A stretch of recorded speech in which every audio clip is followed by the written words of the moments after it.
नमस्कार दोस्तों आज की क्लास में हम एमपी जीके के टॉप एमसीक्यू पर चर्चा करने वाले जो आपकी एमपी पटवारी की एग्जाम की दृष्टि से अति महत्वपूर्ण प्रश्न होने वाले हैं। तो सबसे पहला क्वेश्चन आपके सामने आता है कि स्वतंत्रता के पश्चात मध्य प्रदेश को कितनी श्रेणियों में बांटा गया था। मोस्ट इंपोर्टेंट क्वेश्चन है कि जब आपका भारत स्वतंत्र हुआ था तो 1947 के बाद में अगर हम बात करें तो जो मध्य प्रदेश है, इस मध्य प्रदेश को कितने भागों में बांटा गया था। तो मध्य प्रदेश को 3 भागों में बांटा गया था। इसमें अगर हम बात करें तो पार्ट ए, पार्ट बी और पार्ट सी, इन 3 भागों में आपके मध्य प्रदेश को बांटा गया था। फिर अगर आपसे पूछे कि जो पार्ट ए है, इस पार्ट ए के जो प्रमुख बनाए गए थे या पार्ट ए के जो मुख्यमंत्री बने थे वो कौन बने थे, तो याद रखना है जो रविशंकर शुक्ल है, ये रविशंकर शुक्ल साहब को पार्ट ए के मुख्यमंत्री बनाया। फिर आपसे पूछे कि पार्ट बी के मुख्यमंत्री कौन बने, तो याद रखना है जो लीलाधर सेठ है, ये लीलाधर सेठ क्या बने थे, तो लीलाधर सेठ पार्ट बी के प्रमुख बने थे। फिर आपसे पूछे कि पार्ट सी के प्रमुख कौन बने थे, तो याद रखना है जो शंभुनाथ शुक्ल है,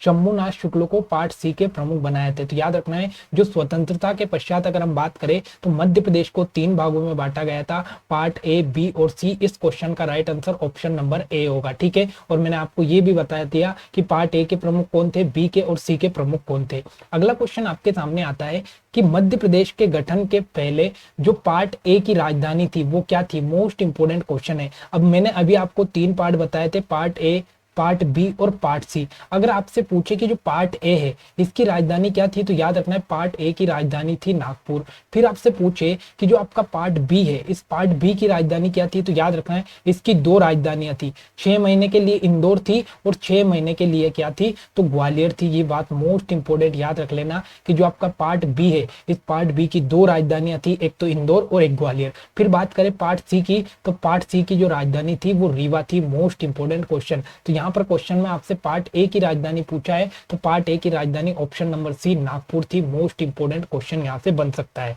अगला क्वेश्चन आपके सामने कि मध्य प्रदेश के किस शहर को देश का प्रथम वाटर प्लस शहर कहा। मोस्ट इंपोर्टेंट क्वेश्चन है कि मध्य प्रदेश का वो कौन सा शहर है जिसे देश का पहला वाटर प्लस शहर कहा गया। तो याद रखना है जो मध्य प्रदेश का इंदौर शहर है, इस इंदौर शहर को क्या कहा गया, तो ये मध्य प्रदेश में देश का पहला प्रथम वाटर प्लस सिटी है। मोस्ट इंपोर्टेंट क्वेश्चन यहाँ से आपसे पूछ सकता है, अति इंपोर्टेंट क्वेश्चन लगाकर लिख लेना। और ये आपका करंट अफेयर का क्वेश्चन भी है, ठीक है।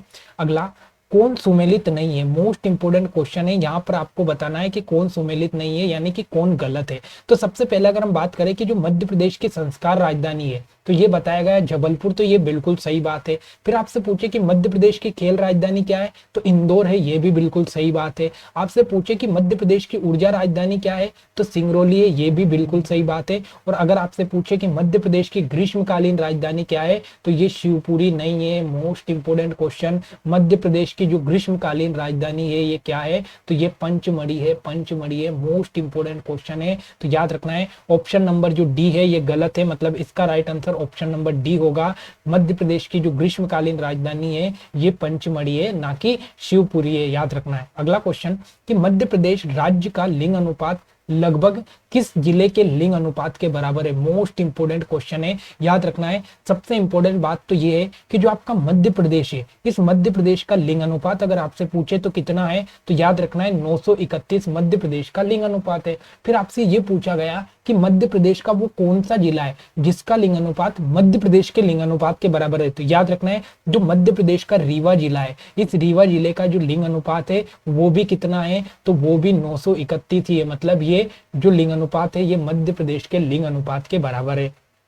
फिर आपसे पूछे कि मध्य प्रदेश में सबसे कम लिंग अनुपात वाला जिला कौन सा है, तो याद रखना है जो सबसे कम लिंग अनुपात वाला जिला है वो कौन सा है, तो याद रखना है वो है आपका भिंड। मध्य प्रदेश में सबसे कम लिंग अनुपात किस जिले में है, तो वो भिंड जिले में। फिर आपसे पूछे कि सबसे ज्यादा जो लिंग अनुपात है वो कौन से जिले में है, तो याद रखना है जो बालाघाट जिला है, ये बालाघाट जिले में मध्य प्रदेश का सबसे ज्यादा लिंग अनुपात है। तो यहाँ से कितने क्वेश्चन बने, तो मध्य प्रदेश का लिंग अनुपात कितना है, 931। और कौन से जिले का लिंग अनुपात मध्य प्रदेश के बराबर है, तो रीवा जिले का लिंग अनुपात। फिर आपसे पूछे कि सबसे कम लिंग अनुपात वाला जिला कौन सा है, तो वो है भिंड। और सबसे ज्यादा लिंग अनुपात वाला जिला कौन सा है, तो वो है मध्य प्रदेश का बालाघाट जिला। यहाँ से इतने इंपॉर्टेंट क्वेश्चन मैंने आपके सामने निकाल कर दिए। अगला, 2018 में नगर निगम बनाने की मंजूरी दी गई? मोस्ट इंपोर्टेंट क्वेश्चन है कि 2018 में वो कौन से शहर है जिनको नगर निगम बनाने की मंजूरी दी गई है? तो दोस्तों अगर हम बात करें मध्य प्रदेश की, तो आपसे पूछे कि मध्य प्रदेश में टोटल नगर निगम की संख्या कितनी है, तो आपको बताना है कि मध्य प्रदेश में टोटल 16 नगर निगम की संख्या है। फिर अगर बात करें तो मध्य प्रदेश में जो दो प्रमुख जिले हैं जिसका नाम है एक तो भिंड और एक है आपके दतिया, तो इन दोनों जिलों को क्या तो 2018 में नगर निगम बनाने के लिए इनको मंजूरी मिली है। तो इस क्वेश्चन का right answer option number C होगा, उपरोक्त सभी। याद रखना है मंजूरी मिली है लेकिन अभी भी ये बने नहीं है, तो अगर ये बन जाएंगे तो 2 और इनमें प्लस हो जाएंगे। तो इस प्रकार से मध्य प्रदेश में टोटल 18 नगर निगम हो जाएंगे। लेकिन वर्तमान में कितने नगर निगम है, तो वर्तमान में आपको बताना है कि वर्तमान में 16 है, लेकिन 2 और प्रस्तावित है, एक तो भिंड और एक दतिया। तो इस प्रकार से इस क्वेश्चन का right answer option number C होगा। अगला क्वेश्चन आपके सामने कि सिंगरौली जिले का गठन कब किया गया? मोस्ट इंपोर्टेंट क्वेश्चन है कि जो आपका सिंगरौली जिला है, ये सिंगरौली जिले का गठन कब किया गया? तो याद रखना है जो सिंगरौली जिला है ये कब बनाया गया? तो याद रखना है 24 मई 2008 को जो है आपका सिंगरौली जिला बनाया गया। मोस्ट इंपोर्टेंट क्वेश्चन है। अगर आपसे पूछे कि जो सिंगरौली जिला है ये किससे अलग हुआ, तो याद रखना है जो सीधी है, इस सीधी से अलग करके आपका कौन सा जिला बनाया गया? तो ये सिंगरौली जिला बनाया गया। फिर आपसे पूछे कि कब बनाया गया, तो 24 मई 2008 को बनाया गया। अब सबसे इंपॉर्टेंट बात यह है कि जो आपका 2008 है, सन 2008 में मध्य प्रदेश में 2 जिलों का गठन किया गया। एक तो आपका कौन सा बनाया गया, तो एक तो आपका बनाया गया अलीराजपुर, ठीक है। और एक और जिला आपका कौन सा बनाया गया, तो एक और आपका मैंने बताया कि सिंगरौली बनाया गया। Most important. अब दोनों जिले कब बनाए गए, तो दोनों जिले 2008 में बनाए। अब बात आती है कि जो सिंगरौली है ये तो अपन ने देख लिया कि ये तो 24 मई को बनाया गया, लेकिन अगर हम बात करें अलीराजपुर की तो ये बनाया गया 17 मई को। तो याद रखना है 2008 में 2 जिलों का गठन किया गया, एक तो अलीराजपुर जो कि झाबुआ से अलग होकर 17 मई 2008 को बना, और एक सिंगरौली जो कि सीधी से अलग होकर 24 मई 2008 को बनाया गया। तो यहाँ से इंपोर्टेंट क्वेश्चन बन सकते हैं और इस क्वेश्चन का right answer option number D होगा, याद रखना है। अगला क्वेश्चन आता है कि 2013 में आगर मालवा जिले का गठन किस जिले को विभाजित कर बनाया गया? मोस्ट इंपोर्टेंट क्वेश्चन है कि जो 2013 में मध्य प्रदेश में एक जिला बनाया गया है जिसका नाम क्या है, तो आगर मालवा है। और ये आगर मालवा किससे अलग होकर बना, तो याद रखना है जो शाजापुर है, इस शाजापुर से अलग होकर कौन सा जिला बनाया गया, तो इससे अलग होकर बनाया गया आपका आगर मालवा बनाया गया। फिर आपसे पूछे कि किस डेट को बनाया गया, तो याद रखना है दोस्तों 16 अगस्त। कब? 16 अगस्त 2013 को कौन सा जिला बनाया गया? आगर मालवा। किससे अलग हुआ? शाजापुर से अलग हुआ। मोस्ट इंपोर्टेंट क्वेश्चन यहां से बन सकता है। अगला, भोपाल स्टेट के प्रथम मुख्यमंत्री कौन थे? मोस्ट इंपोर्टेंट क्वेश्चन है कि जो आपका भोपाल स्टेट है, इस भोपाल स्टेट के प्रथम मुख्यमंत्री कौन बने थे? तो याद रखना है डॉक्टर शंकर दयाल शर्मा जो थे। इन शंकर दयाल शर्मा को क्या बनाया गया था, तो भोपाल स्टेट के ये मुख्यमंत्री बनाए गए थे। उसके बाद में शंकर दयाल शर्मा से एक और इंपोर्टेंट फैक्ट याद रखना है कि ये मध्य प्रदेश के पहले ऐसे व्यक्ति थे, मध्य प्रदेश के पहले ऐसे व्यक्ति थे जिनको क्या बनाया गया था, तो इनको राष्ट्रपति बनाया गया था। तो मध्य प्रदेश के पहले व्यक्ति जिनको राष्ट्रपति बनाया गया वो शंकर दयाल शर्मा थे। फिर आपसे पूछे कि जो आपका मध्य प्रदेश है, इस मध्य प्रदेश के जो पहले मुख्यमंत्री बने उन मुख्यमंत्री का क्या नाम था, तो याद रखना है मध्य प्रदेश के पहले मुख्यमंत्री जिनका नाम था पंडित रविशंकर शुक्ल। फिर आपसे पूछे कि मध्य प्रदेश के पहले राज्यपाल, मध्य प्रदेश के पहले जो राज्यपाल बने, पहले राज्यपाल का नाम क्या है, तो उनका नाम था पट्टाभी सीतारामैया। और आपसे पूछे कि मध्य प्रदेश के पहले मुख्य न्यायाधीश, मध्य प्रदेश के पहले मुख्य न्यायाधीश कौन बने, तो मध्य प्रदेश के पहले मुख्य न्यायाधीश का नाम था मोहम्मद हमीदुल्लाह। तो इतने इंपोर्टेंट क्वेश्चन मैंने यहाँ से आपके एक क्वेश्चन से निकाले। इस क्वेश्चन का right answer option number A होगा, भोपाल स्टेट के प्रथम जो मुख्यमंत्री बने शंकर दयाल शर्मा बने थे। अगला, निवाड़ी जिले से संबंधित तथ्यों पर विचार कीजिए। मोस्ट इंपोर्टेंट क्वेश्चन है कि जो आपका निवाड़ी जिला है, इस निवाड़ी जिले से संबंधित निम्नलिखित कथनों पर विचार कीजिए। सबसे पहला कथन है कि निवाड़ी जिले का जो गठन है 1 अक्टूबर 2019 को किया गया। तो ये कथन आपका क्या है, तो ये कथन गलत है। क्यों? क्योंकि जो निवाड़ी जिला है इसका जो गठन है वो 1 अक्टूबर 2018 को किया गया। कब किया गया, तो यहाँ से क्वेश्चन पूछ सकता है कि जो निवाड़ी जिला इसका गठन कब किया गया, तो 1 अक्टूबर 2018 को किया गया। फिर बात आती है निवाड़ी जिले के अंतर्गत 3 तहसील आती है, एक तो निवाड़ी, ओरछा और पृथ्वीपुर। तो ये बिल्कुल राइट यहाँ पर कथन है। याद रखना है जो निवाड़ी जिला है इसमें कितनी तहसील आई, तो इसमें टोटल 3 तहसील आई। कौन कौन सी, एक तो आपका निवाड़ी, एक ओरछा और एक पृथ्वीपुर। तो ये बिल्कुल। अगला, निवाड़ी जिले के प्रथम कलेक्टर अक्षय सिंह थे। तो ये भी बिल्कुल राइट आंसर है, ये भी बिल्कुल राइट कथन है। तो इस क्वेश्चन का राइट आंसर होगा ऑप्शन नंबर सी। 2 और 3 नंबर के जो कथन है वो बिल्कुल सही है, जबकि 1 नंबर का कथन बिल्कुल गलत है। अगला क्वेश्चन आता है कि क्षेत्रफल की दृष्टि से मध्य प्रदेश का सबसे छोटा संभाग कौन सा है। मोस्ट इंपोर्टेंट क्वेश्चन है दोस्तों। अगर आपसे ये पूछे कि जो मध्य प्रदेश है, इस मध्य प्रदेश में एक तो क्या आता है, एक तो क्षेत्रफल आता है, क्षेत्रफल आता है, और एक आती है आपकी जनसंख्या। तो क्षेत्रफल और जनसंख्या दोनों की अगर दृष्टि से देखें तो इन दोनों की दृष्टि से जो सबसे छोटा संभाग है उस छोटे संभाग का क्या नाम है, तो वो सबसे छोटा संभाग है आपका शहडोल संभाग। मोस्ट इंपोर्टेंट क्वेश्चन है, याद रखना है। जनसंख्या और क्षेत्रफल दोनों की दृष्टि से जो सबसे छोटा संभाग है वो कौन सा है, शहडोल संभाग। और ये कब बनाया गया, तो 2008 में बनाया गया। फिर आपसे पूछे कि जनसंख्या की दृष्टि से, जनसंख्या की दृष्टि से सबसे बड़ा संभाग कौन सा है, तो याद रखना है जनसंख्या की दृष्टि से जो सबसे बड़ा संभाग है उस सबसे बड़ा संभाग कौन सा है, तो वो आपका इंदौर संभाग है। ये मोस्ट इंपोर्टेंट क्वेश्चन यहाँ से आपको याद रखना है। तो इस क्वेश्चन का right answer option number D होगा। क्षेत्रफल की दृष्टि से सबसे बड़ा संभाग कौन सा है, शहडोल संभाग। अगला क्वेश्चन कि मध्य प्रदेश के किस गांव को भारत के भौगोलिक केंद्र का गांव कहा जाता है। मोस्ट इंपोर्टेंट क्वेश्चन है कि मध्य प्रदेश में वो कौन सा गांव है, वो कौन सा गांव है जो जो भारत का क्या है, पूरे भारत का क्या है, तो पूरे भारत का केंद्र बिंदु है। तो याद रखना है दोस्तों, जो करौंदी है, ये करौंदी जो है ये पूरे भारत का केंद्र बिंदु माना जाता है, जो कि मध्य प्रदेश में आता है। और मध्य प्रदेश के कौन से जिले में, तो कटनी जिले के अंतर्गत आता है। तो यहाँ से क्या क्वेश्चन बनेगा कि जो करौंदी है किस जिले में आता है, कटनी जिले में आता है। और याद रखना है जो करौंदी है ये पूरे भारत का क्या है, केंद्र बिंदु है। लेकिन आपसे पूछे कि जो मध्य प्रदेश है, इस मध्य प्रदेश के केंद्र बिंदु कहाँ है, तो मध्य प्रदेश का जो केंद्र बिंदु है ये कहाँ पर है, तो ये सागर में है, सागर में है। अति महत्वपूर्ण क्वेश्चन यहाँ से बन सकता है। फिर आपसे पूछे कि जो पृथ्वी है, इस पृथ्वी का केंद्र बिंदु कहाँ पर है दोस्तों, तो इस पृथ्वी का केंद्र बिंदु कहाँ पर है, तो ये उज्जैन में है, उज्जैन में। और उज्जैन में भी कहां पर, तो मंगलनाथ के मंदिर में है। ये अति important question, option number A इसका राइट आंसर है। भारत का भौगोलिक केंद्र बिंदु करौंदी कटनी। अगला क्वेश्चन आता है कि मध्य प्रदेश की राज्य की मछली कौन है। मोस्ट इंपोर्टेंट क्वेश्चन है। सबसे इंपोर्टेंट क्वेश्चन तो ये है कि जो मध्य प्रदेश की राज्य की मछली है वो कौन सी है, तो ये महाशीर है, महाशीर है। मोस्ट इंपोर्टेंट क्वेश्चन है कि मध्य प्रदेश की राज्य की मछली कौन सी है, महाशीर। अब बात करें महाशीर की, तो आपसे पूछ सकता है कि जो महाशीर मछली है इसका वैज्ञानिक नाम क्या है, तो याद रखना है इसका वैज्ञानिक नाम है टोर प्यूटीटोरा। क्या है, टोर प्यूटीटोरा इसका क्या है, तो इसका साइंटिफिक नाम है टोर प्यूटीटोरा। लेकिन अगर आपसे पूछे कि इसका इंग्लिश में इसे क्या कहते हैं, तो इसे इंग्लिश में कहते हैं टोर। फिर आपसे पूछे कि ये कौन सी नदी में पाई जाती है, तो ये नर्मदा नदी में पाई जाती है, नर्मदा नदी में पाई जाती है। तो राज्य की मछली महाशीर है। इसका साइंटिफिक नेम क्या है, तो साइंटिफिक नेम क्या है, टोर प्यूटीटोरा है। इसको इंग्लिश में क्या कहा जाता है, टोर। ये कौन सी नदी में पाई जाती है, नर्मदा नदी में पाई जाती है। और क्वेश्चन जेल प्रेरी में पूछा गया है।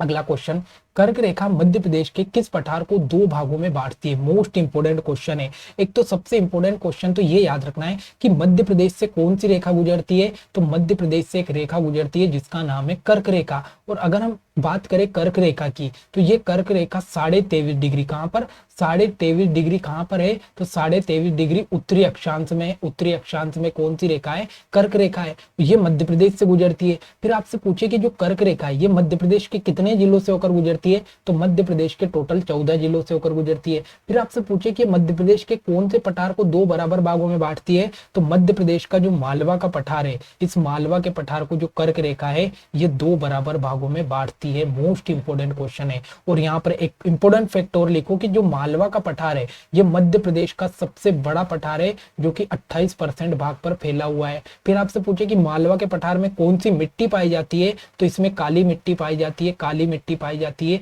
ये भी इंपॉर्टेंट क्वेश्चन है। फिर आपसे पूछे कि इस मालवा के पठार का निर्माण कौन सी चट्टान से हुआ, तो इसका जो निर्माण है ये बेसाल्ट चट्टान के द्वारा हुआ। ये भी अति इंपॉर्टेंट क्वेश्चन यहाँ से आपसे पूछ सकता है।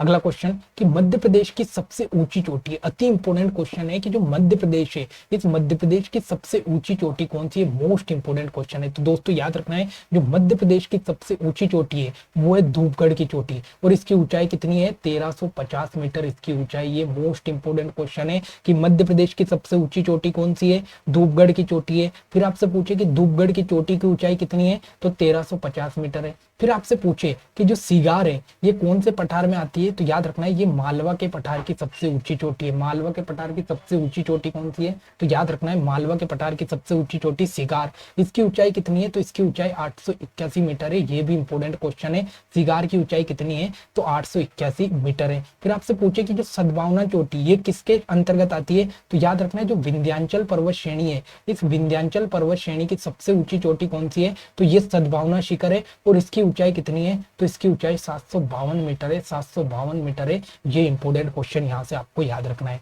अगला क्वेश्चन है कि सिंगरौली एवं अलीराजपुर में सूर्य उदय के समय पर विचार कीजिए। मोस्ट इंपॉर्टेंट क्वेश्चन है दोस्तों। अगर बात करें सिंगरौली की, ये मध्य प्रदेश के सबसे पूर्व में स्थित जिला है। वहीं बात करें अलीराजपुर की, तो ये मध्य प्रदेश के सबसे पश्चिम में स्थित जिला है। अगर हम बात करें सूरज की, तो सूरज पहले कहां पर आएगा, तो सूरज सबसे पहले पूर्वी जिले में आएगा। मतलब सूरज सबसे पहले पूर्वी जिले में आएगा, मतलब कहाँ आएगा, तो ये आएगा सबसे पहले सिंगरौली में। तो आपसे पूछा है कि जो आपका सिंगरौली है, इस सिंगरौली से अलीराजपुर तक जो सूरज है, अलीराजपुर तक जो सूरज है, इसको पहुंचने में कितना टाइम लगता है, तो याद रखना है जो सिंगरौली है यहाँ पर सूर्य उदय कितने आधे घंटे पहले होता है। ये इंपॉर्टेंट क्वेश्चन है। तो याद रखना है सिंगरौली में सूर्य उदय कितने घंटे पहले होता है, आधे घंटे। लेकिन अब आपसे मिनट में पूछे तो कितने मिनट पहले होता है, 34 मिनट पहले आपका सिंगरौली में सूर्य उदय होता है। ये इंपॉर्टेंट बात आपको याद रखनी है। अगला, मध्य प्रदेश के राज्य की गान के रचिता कौन है। मोस्ट इंपोर्टेंट क्वेश्चन है। आपने मध्य प्रदेश का राज्य की गान सुना होगा,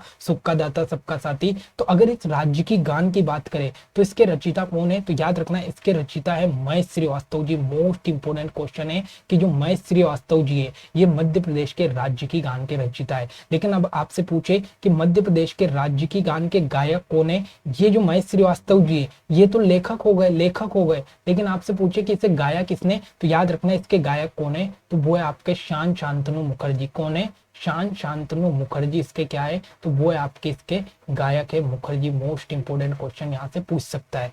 अगला क्वेश्चन, मध्य प्रदेश का राज्य की वृक्ष। तो आप सभी जानते हैं कि जो मध्य प्रदेश का राज्य की वृक्ष है वो कौन सा है, बरगद। मोस्ट इंपोर्टेंट क्वेश्चन है कि जो बरगद है ये मध्य प्रदेश का राज्य की वृक्ष है। फिर आपसे पूछे कि इसका वैज्ञानिक नाम क्या है, तो इसका वैज्ञानिक नाम है फाइकस बेंगलिसिस। क्या है, बेंगलिसिस इसका क्या है, तो बेंगलिसिस इसका क्या है, तो इसका वैज्ञानिक नाम है बरगद का। फिर आपसे पूछे कि जो बरगद है इसे कब घोषित किया गया, तो इसको घोषित किया गया 1 नवंबर 1981 को मध्य प्रदेश का राज्य की वृक्ष घोषित किया गया, वो है बरगद। इसका वैज्ञानिक नाम फाइकस बेंगलिसिस।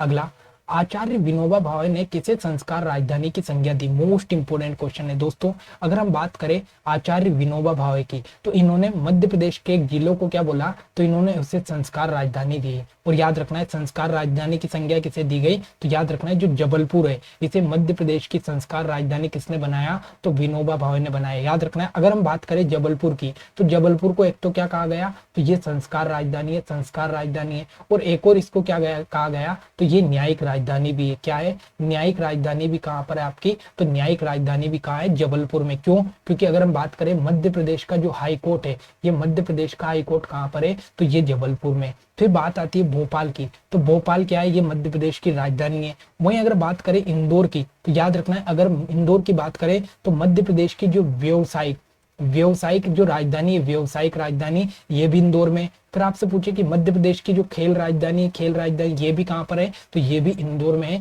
तो इतनी चीजें आपको याद रखनी है। तो दोस्तों ये आज के एमपी जीके के अति इंपॉर्टेंट क्वेश्चन थे जिसको मैंने आपके सामने डिटेल के साथ चर्चा में किया। आशा करता हूँ कि क्लास आपको अच्छी लगेगी। अगर क्लास अच्छी लगे तो लाइक कमेंट शेयर करना ना भूले। मिलता है अगली क्लास में, तब तक के लिए जय हिंद जय भारत।